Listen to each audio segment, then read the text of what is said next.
So forget about bayonets and horses. We've been telling you about the growing threat of cyber terrorism, and new intelligence shows Iran was behind the most destructive cyber attack on a company ever. The target was Saudi Aramco, and that was last August, and it could have been in retaliation for a computer virus that attacked Iranian oil companies last May. But it all boils down to what's coming next. This is what's important. An attack on U.S. electric grids, water supplies, and even chemical plants. Here for an exclusive interview with the potential impact of this crippling type of warfare is retired Colonel Cedric Leighton, a former member of the Joint Chiefs of Staff and a cybersecurity analyst. Colonel, welcome back to the show. Thanks for joining us. It's my pleasure, Melissa. Thanks for having me. So we found out today that the U.S. blames Iran for the debilitating attack on Saudi Aramco. And apparently, it took over a large percentage of the computers that showed a burning American flag. Does this surprise you?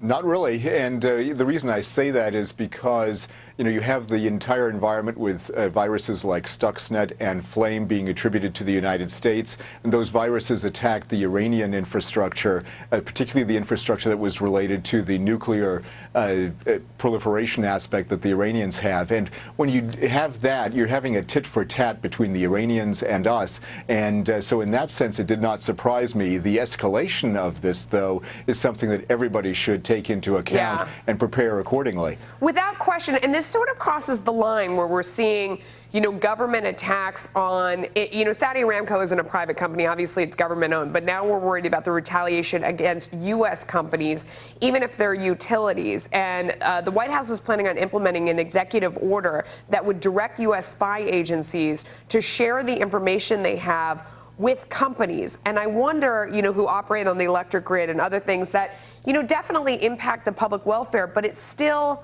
I don't know, does that make you nervous at all? Are there negative externalities to that? There are some negative externalities. I think it is a good thing that the intelligence community is going to be asked to share information with private companies, particularly those private companies that are protecting the infrastructure.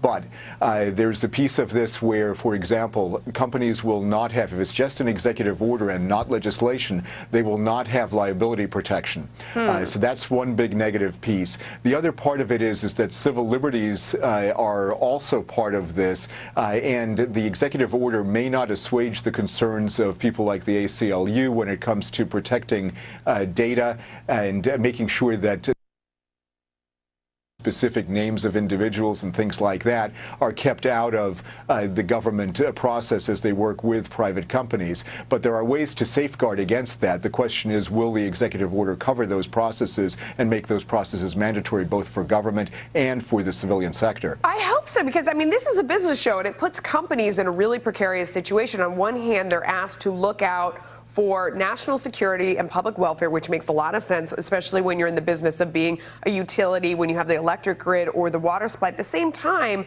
they're number one beholden to their shareholders. That's who they're supposed to think of first.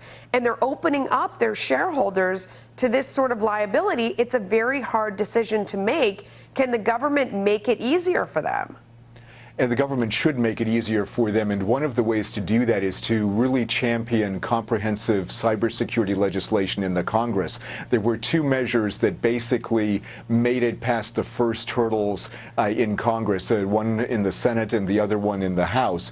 Both those measures failed, but that shows that there is a lot of congressional interest in this, and there has to be a way to make it work in terms of the legislative process and to ensure that there's liability protection.